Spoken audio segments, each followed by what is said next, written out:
이제 그 주제는 뭐 미국의 의사들 뭐 직장을 어떻게 선택할 것인가라는 이제 제목으로 되어 있습니다만, 뭐 엘빈 로스 교수가 작년에 아까 설명하신 것처럼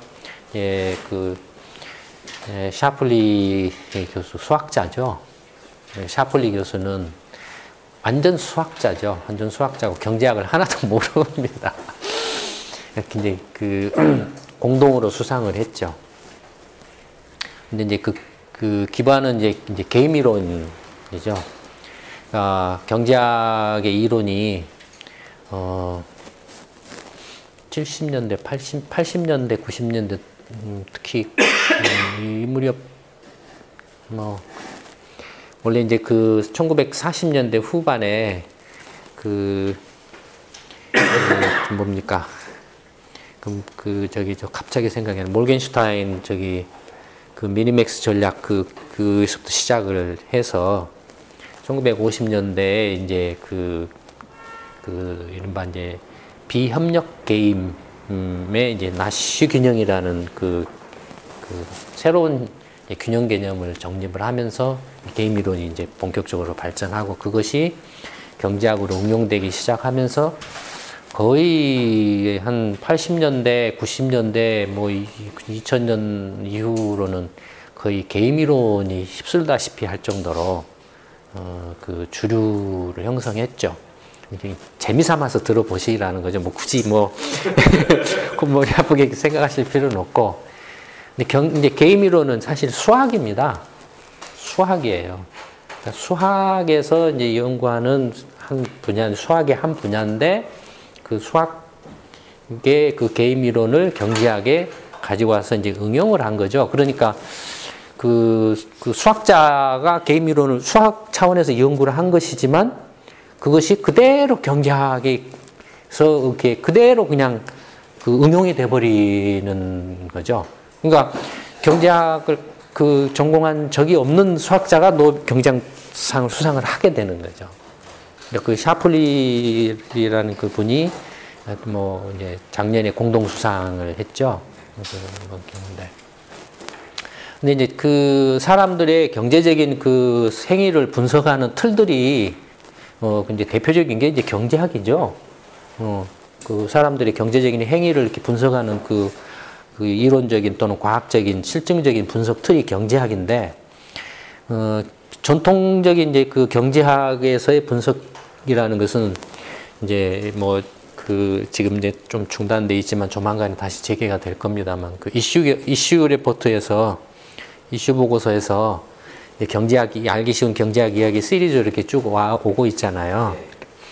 그러니까 이제 처음에 이제 이른바 고전파 경제학이라는 게 있고, 그 고전파 경제학의 한계를 이제 한 단계 극복하고서 신고전파 경제학이라는 게 생기고, 이 신고전파 경제학이 지금 이제 흔히 이렇게 일반인들이 알고 있는 경제학의 이제 기본이죠.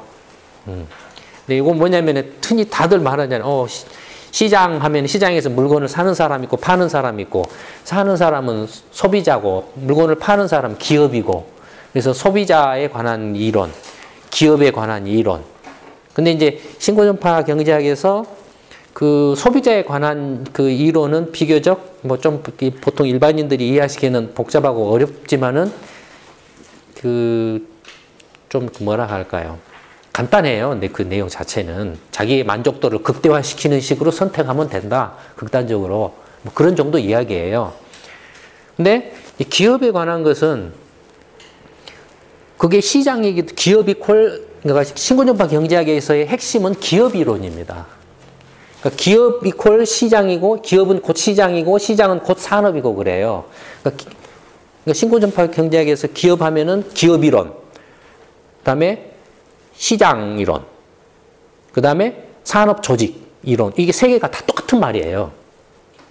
기업 이론 하면은 기업은 어떤 종류 기업이 있죠? 크게 한 세 가지죠. 경제학 교과서 보면은. 뭡니까? 경쟁기업, 독점기업, 과점기업, 그 세 가지죠. 시장 하면은 어떤 시장입니까? 경쟁시장, 과점시장, 독점시장이죠. 같은 이야기예요. 그러니까 이 시장을 규정하는 게 사실 기업이죠. 소비자는 여러 명이 있다라고 이렇게 대부분의 경우에, 물론 이제 소비자가 한 단독, 정부 같은 경우, 수요자가 단독인 경우도 있지만, 기본적으로는 이제 일반적인 경우는 소비자가 다수죠. 그러니까 신고전파 경제학의 이른바 여러분들이 뭐 대학이나 이런 데서 배우시는 그 미시경제학 가격 이론을 보면은 그 주 핵심은 기업 이론입니다.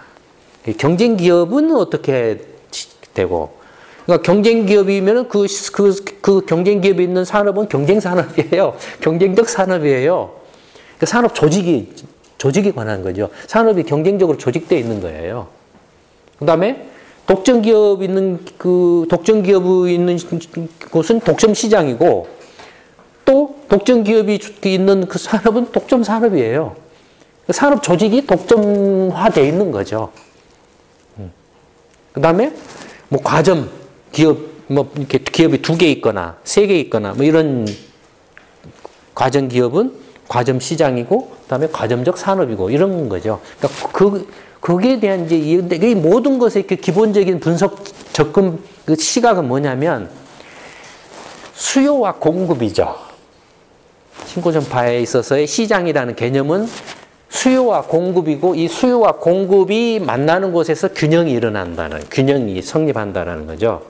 그 틀이에요. 이게 이제 흔히 일반인들이 생각하시는 이제 경제학 교과서의 이야기의 그 틀이에요.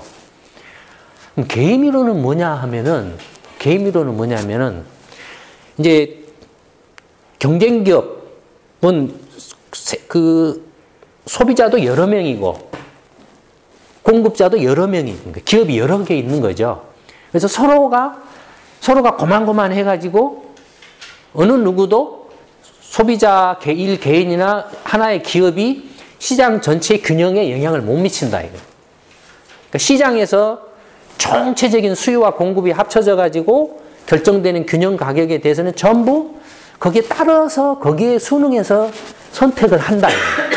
소비자도 시장에서 결정되는 가격을 보고 자기가 가격을 뭐 100원짜리로 100원에 결정됐으면 100원에 그라는 가격을 그대로 받아들여서 자기 소비 결정을 한다. 내가 이 물건을 살 건지 말 건지, 산다면 얼마를 살 건지를 결정한다 이거예요. 그다음에 기업도 이게 물건 가격이 100원으로 결정됐으면은 내가 이 물건을 생산할지 말지, 내 생산 원가가 이걸 이렇게 이보다 밑돌지 윗돌면은 생산을 못하죠. 손해가 나니까. 그다음에 생산한다면 얼마만큼을 생산할지를 결정하는 거죠. 그러니까 시장에서 딱 이렇게 전체 그 수요와 공급에 의해서 가격이 딱 결정되고 나면 생산자든, 그러니까 기업이든 소비자든 어느 누구도 그 가격에 대해서는 수용을 하는 입장이에요. 프라이스 테이커죠. 거기에 순응해서, 거기에 적응해서 자기의 소비량이나 소비 상품을 정하고 생산 그 제품이나 그 생산량을 결정을 하는 그런 이제 선택의 문제에 직면하는 교과서에 그런 설명이 있어요. 그런 식으로 돼 있어요. 그 다음에 독점 기업의 경우에는 어떤 시장입니까? 소비자는 여러 명이 있어요. 그러니까 소비자들이 그 원하는 수량하고 그 제품에 대해서 원하는 그 수량과 가격 간의 관계는 딱 정해져 있죠. 정해져 있어요. 경쟁 시장에 있어서는 소비자들이 원하는 그 상품의 가격과 수량의 관계가 딱 결정돼 있죠. 이렇게 뭐 가격이, 그러니까 뭐죠? 그 소비자 입장에서는 가격이 내려가면 내려갈수록 수요가 늘어나죠. 그러니까 소비자들이 원하는 수요 곡선은 오른쪽 우하향으로 내려가죠. 반면에 기업이 공급하는 것은 가격이 올라가면 올라갈수록 더 많이 공급을 하려고 하죠. 이익이 더 많이 나니까. 그러니까 우상향이죠. 경쟁시장에 있어서는. 근데 독점 기업이 있는 그 공급자가 딱 하나인 그런 시장에 있어서는 소비자는 여러 명이니까 소비자가 그 원하는 그 가격과 수량 간의 관계는 우향 곡선 하나 있죠. 공급자가 하나밖에 없기 때문에 이 공급자가 곧 시장이죠. 자기가 나 공급 안 해 하면은 시장 없는 거예요. 내가 10개 팔 거야. 그러면 그냥 10개예요. 근데 그 10개를 팔면은 그 10개 가격은 어디서 결정 나나요? 이미 소비자가 10개에 대해서 내가 이건 200원의 가격이다. 내가 독점기업이 내가 20개만 공급할 거야 하면은 20개에 대해서 소비자들이 살 수 있는 가격은 150원이다. 만약에 내가 50개를 공급을 하겠다 하면은 50개에 대해서는 100원에 소비자들이 이 소비자들이 이미 이제 그 가격과 수량에 대해서는 정해져 있으니까. 그러니까 독점기업은 소비자들이 그 가격과 수량의 그 수요 함수, 우향하는 그것만 보고 그 수요 함수에서 어느 점을 선택할 때 내 독점적 이윤이 가장 이게 극대화되느냐 그 점을 찾아내는 일만 남은 거죠. 그러니까 경제학 교과서 보면 그 설명이 있어요. 독점기업에 대한 설명을 보면 그 설명이에요. 그러니까 독점기업이 직면하는 그것은 경쟁기업은 아까 수요 곡선과 공급 곡선이 같이 있는 거죠. 독점기업의 경우에 직면하는 시장은 수요 곡선만 있어요. 공급은 자기가 결정하니까. 자기 의사 결정 사항이죠. 경쟁 시장에 있어서 경쟁기업은 공급은 자기 의사 결정 사항이 아니죠. 자기는 수많은 그 기업들 중에 동종 기업 중에 하나에 불과하죠. 그렇죠. 그래서 적응하니까 자기 그 가격이 시장에서 딱 결정 나는 순간 자기 생산 원가가 평균 그 생산 원가가 시장 가격을 넘어가 버리면 이 기업은 공급을 못 하죠. 적정 안 하니까. 그렇죠. 그러니까 경쟁 기업과 독점 기업의 경우에는 비교적 명확하죠. 근데 문제는 이제 이 과점 기업이에요. 문제는 2개 있는 경우를 생각을 해보면 공급자가 2명이 있어요. 물론 이제 수요자도 이렇게 그렇게 생각하지만 수요자는 여러 명이 있다라고 이제 가정을 했을 때 공급자가 기업이 2기업이 있어요. 근데 이 2기업이 어떻게 행동을 하느냐에 대해서 이제 그 과거 신고전파 경제학에서는 이 과정 기업에 대해서는 상당히 불안정하다라고 이렇게 어떻게 수요 곡선하고 공급 곡선으로 이걸 설명을 해야 되는데 이게 안 되는 거예요, 잘.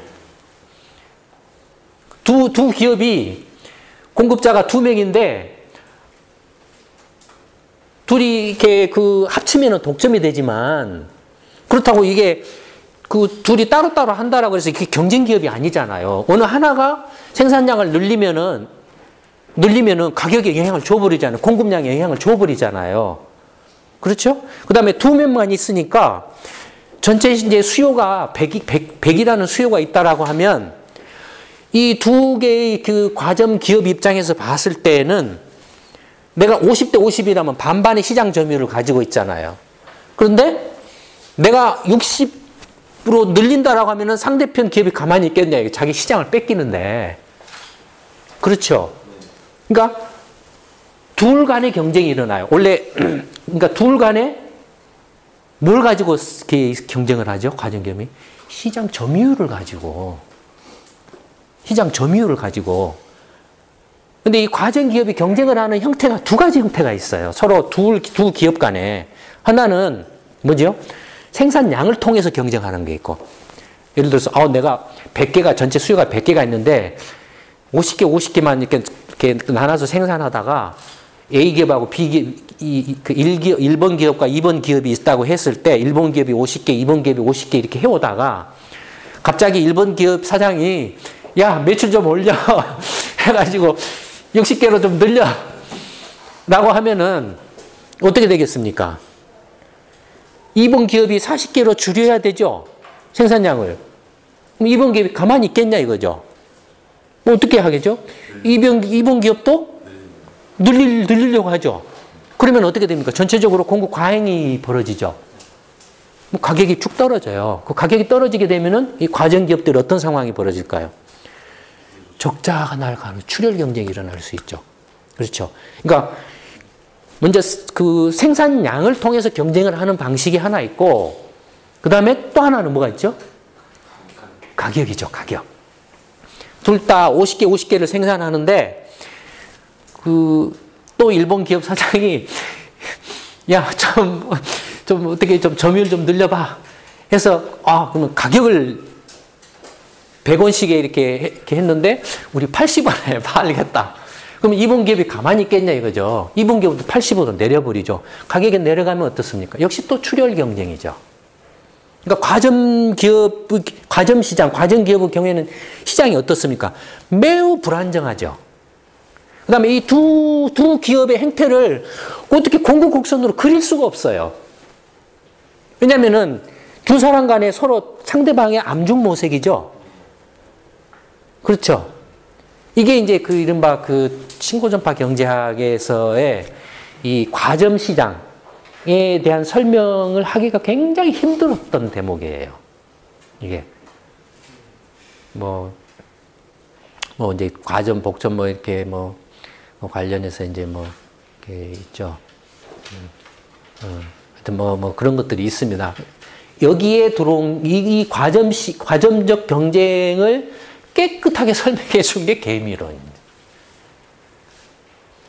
네, 개미론 크게 이제 그러니까 이제 여러 가지가 있지만 그냥 알기 쉽게 그냥 크게 두 개의 범주가 있습니다. 이론적인 범주가 있습니다. 하나는 이제 비협력적인 게임이 있고 또 하나는 이제 협력적인 게임이 있습니다.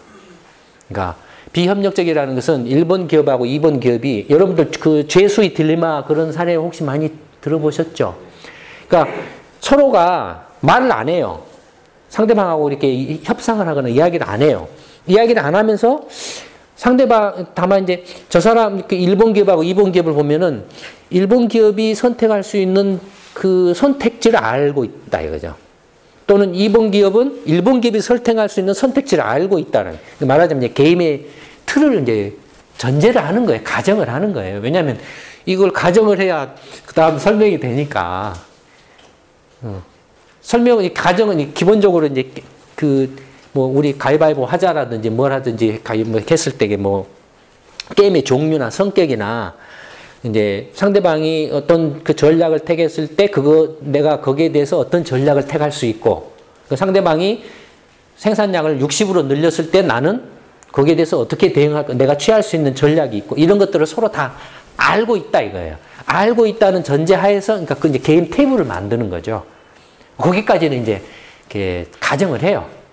만들고서 그래서 이제 1번 기업과 2번 기업이 이제 과점 기업이 있는데 1번 기업이 선택할 수 있는 전략은 뭐 A 전략이 있고 B 전략이 있고 2번 기업이 선택할 수 있는 전략은 뭐 C 전략이 있고 D 전략이 있고 그랬을 때 1번 기업이 만약에 A 전략을 택한다면은 2번 기업 입장에서는 C하고 D 중에서 자기한테 더 이득이 되는 전략을 택하려고 하겠죠.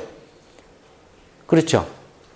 1번 기업이 A 전략을 택한다라고 하면 2번 기업 입장에서는 선택할 수 있는 그 전략은 C하고 D 두 가지 종류가 있는데 그 두 가지 중에서 1번 기업이 A 전략을 택한 것에 대해서 자기한테 가장 이득이 더 큰 쪽을 만약에 C를 택하면은 자기한테 2번 기업이 이득이 10인데 D를 택하면 20이 된다라고 하면 D를 선택하겠죠. 근데 2번 기업이 D를 선택하면 이번에는 1번 기업이 쳐다봐요. 1번 기업이 봐가지고 2번 기업이 D를 선택했네? 그러면은 1번 기업이 선택할 수 있는 전략은 A하고 B 두 개가 있죠.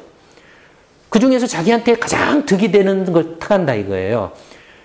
2번 기업이 D 전략을 택했을 때 1번 기업 입장에서 보면은 A보다는 B를 선택하는 게 득이 된다. A를 선택하면 10이고 B를 선택하면 20이 된다. 하면은 1번 기업은 어떤 걸 택합니까?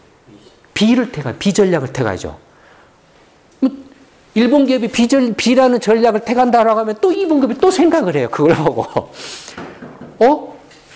이 기업이 1번 기업이 B라는 그 전략을 선택하면은 내가 C하고 D 중에서 어느 게 더 이득이 되는가 했더니 C 전략을 택하는 게 20이고 D는 10밖에 안 된다 이거예요. 그럼 내가 C라는 전략을 택한다 이거죠. C라는 전략을 택하는 순간 어떻게 됩니까? 1번 기업과 2번 기업 간에 딱 맞아 떨어지죠. 그렇죠. 그러니까 그게 이제 이른바 나시 균형이라는 거예요.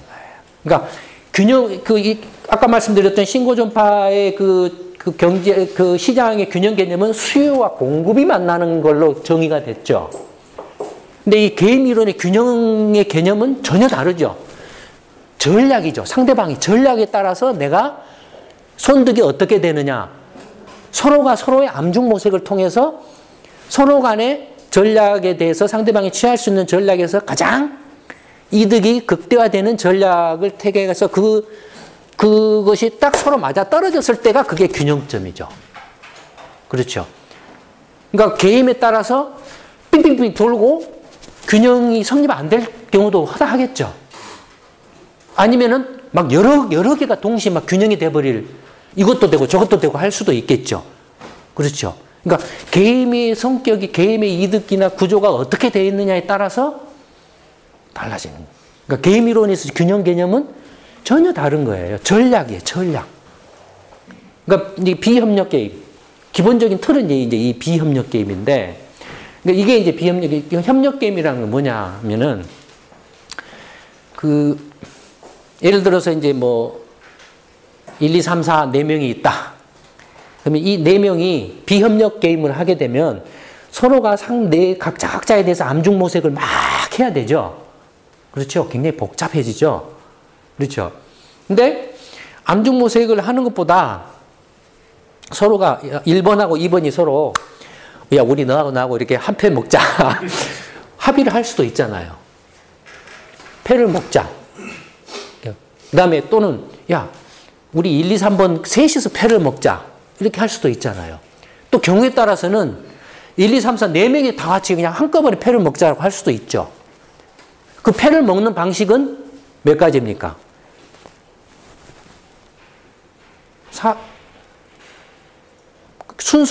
순서까지를 생각하면은 4팩토리얼이죠.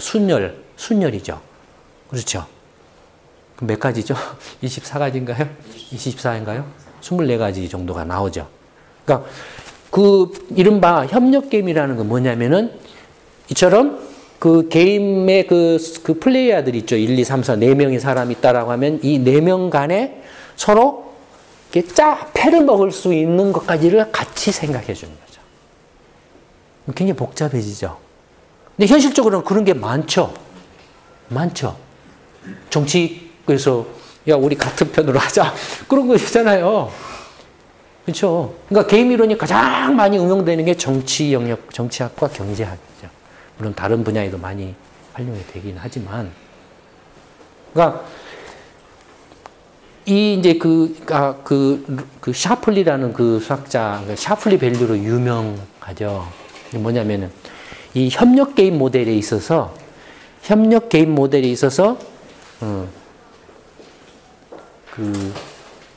어떻게 하면은 가장 뭐라 할까요? 이득이 모두에게 있어서 이득이 극대화되는 그 협력 결과를 낳을 수 있느냐? 그걸 이제 연구를 하고 그런 방법들에 대한 해를 제시를 이제 했죠. 그게 샤플리 밸류라는 거예요. 간단합니다. 근데 그 이치를 따지면, 그러니까 1, 2, 3번이 있는데, 예를 들어서 이제 뭐 병원 이야기로 치면, 뭐라고 할까요? 외과 의사, 이제 의과대학원생으로 보면 외과 전공, 또 내과 전공, 내과 전공, 이렇게 내과 전공이 둘이고 외과 전공이 하나인데, 예를 들자면은, 이해가 되나? 좀 현실적으로. 어쨌든, 이제, 병원에 가서 이제 이렇게, 어떻게, 좀 사례가 그럴듯해야 되는데, 하여튼 이렇게 세 명이 있다라고 치면, 제가 지금 설명해 드린 것은 협력 게임에 있어서의 해를 어떻게 찾는가 하는 것에 대한 직관적인 설명을 지금 해드리려고 하는 거예요. 하여튼 이렇게 세 명이 있다라고 쳤을 때, 세 사람 중에 이렇게 협력을 안 하고 각자 갔을 때가 가장 서로 각자에게 이득이 극대화될 수도 있고, 2명 이렇게 1번하고 2번이 먹고, 또는 1번하고 3번이 먹고, 또는 2번, 3번이 먹었을 때 또 가장 극대화될 수도 있고, 왜냐면은 2번하고 3번이 먹었을 때가 1번을 완전히 왕따를 시키고, 할 수도 있잖아요. 또는 경우에 따라서 1, 2, 3번 세 명이 같이 이렇게 편먹어서 했을 때가 가장 극대화될 수도 있고 그렇잖아요. 그랬을 때 어떤 식으로 이렇게 뭐랄까 해가 만들어지느냐 또는 존재하느냐인데 샤플리 밸류라는 건 뭐냐면 그 협력회가 이렇게 성립되기 위해서는 서로 이렇게 편을 먹었을 때 가장 뭐랄까 비중이 높은 뭐랄까 하면 저 사람하고 내가 편을 먹은 게 훨씬 유리해. 그러면은 그러니까 1번, 2번, 3번 있는데 예를 들어서 1번이 제일로 좀 이렇게 재주가 뛰어나요. 그럼 2번, 3번 입장에서는 1번하고 되도록이면 편을 먹는 게 유리하다라고 생각할 거 아니에요. 그렇죠? 반면에 1번 입장에서는 굳이 2번하고 3번하고 편 먹을 이유가 없죠. 근데 편을 먹을 수 있는 방법은 뭘까요? 1번이 2번이나 3번하고 편을 먹을 유의는 뭘까요? 만약에 편을 먹었을 때 자기한테 더 보상을 많이 해주면, 그렇죠? 자기한테 그 대가를 많이 주면 편을 먹을 수가 있죠. 그러니까 이런 경우에 1번한테 얼마만큼의 이득을 더 많이 보상을 해주고 어떤 형식으로 편을 먹었을 때 전체적으로 협력회가 성립하고 그랬을 때 각자가 보상을 어떻게 가져가느냐를 이렇게 설명한 게 샤플리 밸류예요. 그러니까 샤플리 밸류는 이제 가장 협력 게임에서 무게가 있는 사람한테 그 무게에 상응하는 보상, 기대, 이익을 보상을 해주는 그런 협력 계약을 맺으면은 협력 게임의 균형해가 존재하고 그랬을 때 각자에게 얼마씩의 이득이 돌아간다라는 걸 설명한 거예요. 그걸로 노벨상 받았어요. 이게 이제 물론 게임이 여러 가지가 있는데 하여튼 그 다음에 이제 오늘 설명이 나왔던 매칭 이제 게임이죠. 매칭인데 이게 뭐냐면 이제 그러니까 아까 이제 설명을 쭉 해줬던 것처럼 예를 들어서 이제 요새는 이제 우리 젊은 청춘 남녀들이 선을 보잖아요. 5명, 남자 5명, 여자 5명 나와가지고 서로 선을 보잖아요.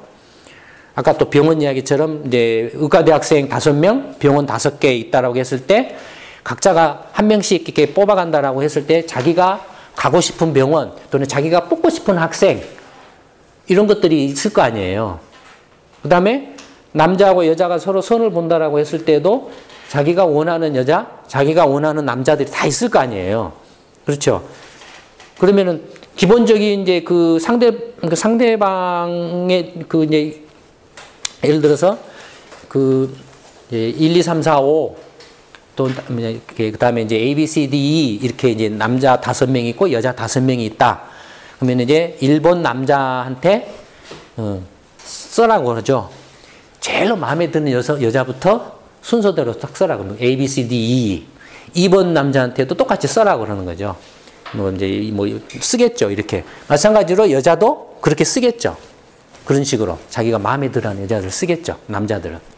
그러면 그걸 가지고 이제 매칭을 시켜주는 거예요. 매칭을. 근데 매칭을 시켜주는 방식이 이제 뭐냐면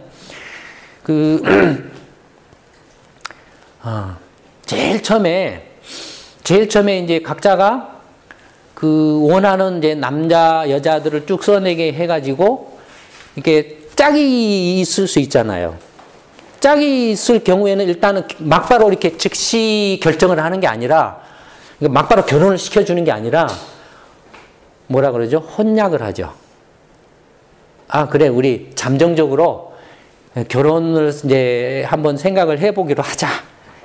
약혼을 이렇게 거꾸로 약혼을 하죠. 약혼을 이렇게 하는 식으로 해서 잠정적으로 이렇게 놔둬요. 근데 일본 남자하고 A 여자가 서로 눈이 맞아서 딱 이제 첫 번째에서 짜게 됐어. 그래서 둘이 약혼을 해요. 결혼한 건 아니에요. 최종적으로 이제 그 매칭이 일어나는 것은 결혼 상태죠. 최종적으로 확정되는 건. 근데 약혼을 딱 해놨는데, 그럼 1번하고 A는 이제 그 다음 단계, 이 두 번째 이제 선택이 안 된 4명끼리 이제 하죠. 4명이 하는데, 그 1번하고 A번은 이렇게 1차전에서 이제 서로 짝으로 이렇게 결정이 났지만, 결정이 완전히 난 게 아니고, 그러니까 약혼한 상태에 불과해요. 그러니까 2차전에서 2번이 또 A를, 1차전에서 2번은 자기 타입으로 그 A라는 아가씨를 선택을 안 했었어요. 근데 2차전에 와서는 1순위로 A라는 아가씨를 다시 찍을 수가 있어요. 포함해가지고. 찍을 수가 있어요. 그러니까 이미 그 1번과 A 아가씨는 이제 임시로 이제 짝이 된 상태이니까 선택에는 이제 2차전에는 안 가요. 안 가지만 2차전에 참가한 사람들이 또 찍을 수 있어요. 또 찍을 수 있어요. 남자도 여자를 찍을 수 있고 여자도 남자를 1번을 찍을 수 있어요. 찍히면은 2번이 A 아가씨를 다시 또 찍으면 A 아가씨가 봐요. 1번 남자하고 2번 남자하고를 봐요.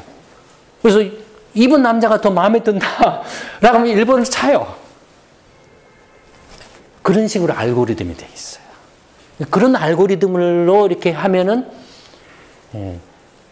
반드시 모두가 짝이 이루어지는 그런 균형이 존재한다. 모든 게.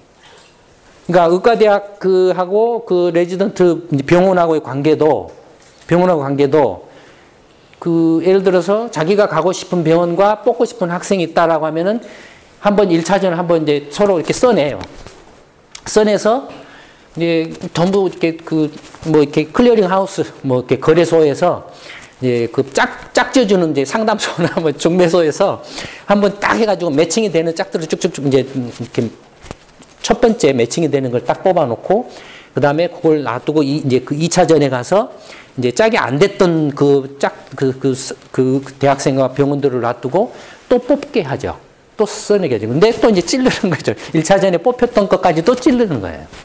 그런 식으로 이렇게 그 매칭을 해가는.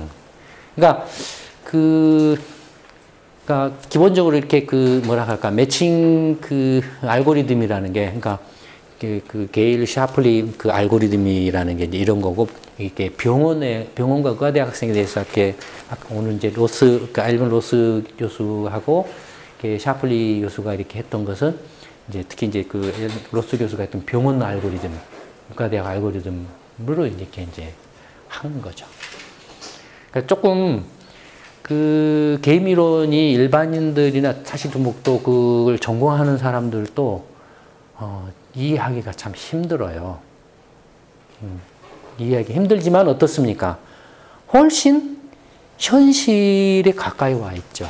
실제 상황에.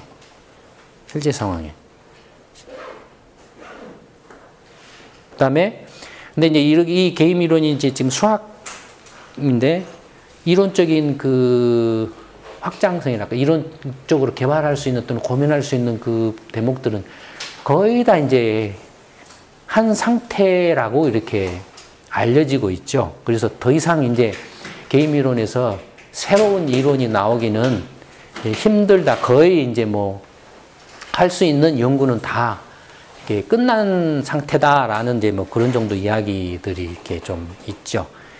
근데 어쨌든 이런 게임 이론들을 가지고 실제 이제 현실적인 여러 상황들에 대해서 이제 응용하는 그런 것들이 이제 여러 가지 이제 페이퍼나 이런 걸로 해서 아까 로스 교수 같은 경우도 실험 경제학 이런 차원에서 이렇게 하고 있고 그런 것 같아요. 근데 어쨌든 제가 이제 결론적으로 말씀을 드리고 싶은 건 이게 굉장히 이론적인 이야기인 것처럼 생각이 되지만 아까 말씀하신 것처럼 우리 신선님께서 말씀하신 것처럼 그건 게임의 틀이 판이 그렇게 짜져 있는 속에서는 서로 매칭이 있고 하지 한국처럼 내가 1번 남자 아니면은 나 시집 안 가. 나 이게 A 그 아가씨 아니면 결혼 안 해. 장가 안 가. 이건 게임 틀 자체가 안 짜진 거죠, 이건. 게임 자체가 성립이 안 되는 거죠. 그러니까 그런 데다가 그런 이론을 갖다가 이렇게 뭐 한들 이렇게 막 이렇게 성립할 리가 없죠. 그러니까, 이렇게, 그러니까 어떻게 보면은 비합리적이죠. 네, 저거 아니면은 안 된다라는 것은 상당히 유화적이고 비합리적이죠. 왜냐하면 현실적으로 자기 뜻을 이룰 수 있는 경우가 있고 이루지 못하는 경우도 하잖아요. 그러면 이루지 못할 경우에 그게 불가항력적이거나 불가피한 경우에는 차선책을 생각하는 게 합리적이죠. 이게 이제 아까 우리 신선생님께서 말한 동서양의 차이 뭐 이런 거 아닌가 싶어요. 그런 것들이. 네, 어쨌든 그 게임 이론이라는 게 기본적으로 그 상대방에 대한 어떤 그 상대방이 취할 수 있는 그 선택지, 말하자면 전략을 내가 알고 있고 상대방도 알고 있고, 그 다음에 그 어떤 전략을 선택했을 때 그로부터 얻을 수 있는 이득이 어떻다, 나의 이득이 어떻고 상대방 이득이 어떻다는 것도 알고 있고, 그런 상태에서 이제 어떻게 서로 이제 직접적으로 서로 이렇게 만나서 말을 안 하더라도 할 수 있고, 예를 들어서 이제 정말로 이렇게 다양한 경우가 많죠. 예를 들어서 서로 가서 직접적으로 협력하자, 담합하자고 말 안 해도 상대방이 취하는 전략을 근데 일본 전략을 취한다 이거예요. 자기가 저 상대방이 손해 나는데도 그 전략을 취한다 이거예요. 그러면은 이 사람이 상대편이 보고 저게 지금 저 사람이 나한테 말은 안 하지만 우리 서로 협력하자라는 시그널을 보낸다. 저게 뭐 이렇게 상대방이 계속 반복을 할 때 처음에는 한번 손해 보지만 두 번째도 또 똑같은 전략을 이렇게 보여온다 이거예요. 그럼 저 사람이 바보가 아닌데 저게 나한테 뭔가 우리 서로 이렇게 피튀기고 하지 말고 이렇게 은연중에 담합해서 하자. 그런 시그널을 보내오는 거다. 그래서 자기도 거기에 화답을 한다 이거예요. 또 그런가 하면 반대로 서로 이렇게 잘 이렇게 득을 보고 이렇게 선택을 해가지고 이렇게 하다가 한번 야무지게 뒤통수를 잡아버릴 수도 있죠. 배신을 때린다 이거예요. 그런 것도 있어요. 배신 때리는 것도. 계속 반복을 할 때게. 한번 딱 쳐버리고 그냥 상대방을 파멸 상태로 몰아놓고 자기가 왕창하고 게임 끝내버리는 거죠. 그러니까 이런 학문적인 연구가 정말로 탁상 공론이 절대 아닙니다. 지금 그런 것들로 전쟁도 했잖아요. 원래 전쟁에서 OR이나 오퍼레이션 리서치 군수물자 그렇게 수송 문제라든지 이런 것도 다 거기서 나왔잖아요. 리니어 프로그래밍이라든지 이런 것들이나 게임 이론이나 이런 것들도 다 그런 거기서 나왔잖아요. 그러니까 이렇게 세상의 지혜는 발전해 가고 있는데 한국의 경우에는 우리 젊은 청년 세대들, 특히 대학생들이나 한국 사회가 사람을 뽑는데 영어로 뽑고 있다 이거죠. 이런 걸 밤새서 이렇게 공부하고 노력하고 연구해도 모자랄 판국에 세상이 그렇게 막 엄청나게 지혜가 발전하고 앞으로 나아가고 있는데 한국만 영어로 모든 걸 결정을 하고 있다 이거예요. 너무 기가 막히죠. 영어로 사람을 뽑는 걸 폐지를 해야 될 상황에 와 있죠, 지금. 태어나는 순간부터 하여튼 취직하고 할 때까지 무조건 모든 것이 다 영어예요. 제가 아까도 이렇게 그런 우스갯소리로 이야기를 했지만, 그렇게 해봐야 미국의 길바닥에서 자는 노숙자보다 영어 더 잘 못해요. 세상은 정말로 IT다, BT다, 우주과학기술이다, 환경이다, 에너지 산업이다, 막 이렇게 엄청나게, 그 다음에 첨단 지식 서비스 산업이다, 이런 학문적으로도 지금 이제 학문이 또 엄청난 비즈니스죠. 유학도 비즈니스지만 여러분 책 사보려고 해서 지금 복사 못 하잖아요. 그렇죠? 말할 수 없는 지식 산업이에요.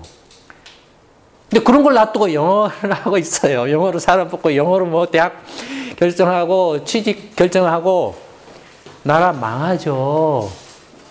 나라 망하죠. 그런 걸 대통령이라는 사람이 이렇게 뭐 떠들고 기업이 떠들고 나라가 난리법석으로 그렇게 해버리고 있다 이거예요. 나라 망합니다. 우리 젊은 대학생들이나 청년들도 망합니다. 죽습니다. 영어해서 10년 후, 20년 후, 30년 후에 뭐 IT다, BT다, 뭐 에너지 산업이다, 뭐 이렇게 환경 산업이다, 우주 산업이다, 뭐다, 뭐 또는 지식 산업이다, 뭐 이런 학문적인 어떤 그 산업이다, 뭐 이렇게 하는데 물론 그 K-팝도 좋고 뭐도 다 좋죠. 서비스 산업도 좋죠. 좋은데 착취를 기반으로 하고 있는 것 같아요. 제가 볼 때는 이것들이 정말로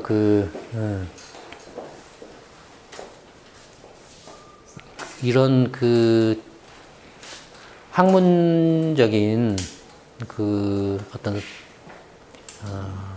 성과나 이런 것들을 봤을 때도 그 사람들이 미국이나 그 서양 사람들이 또 일본 사람들이 그 학문적으로 이루어놓은 업적조차도 제대로 이해하기도 힘든 지경인데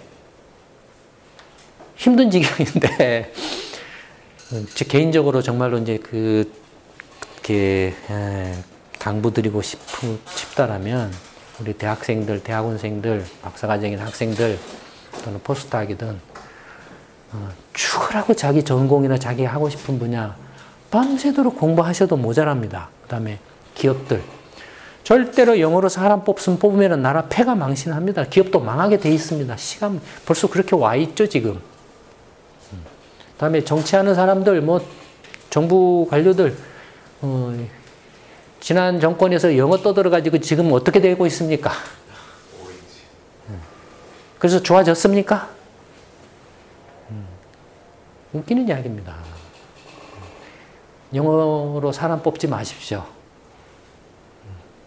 이걸로 오늘 한 달 만에 물레공방 제 말씀을 마치도록 하겠습니다. 네, 고맙습니다.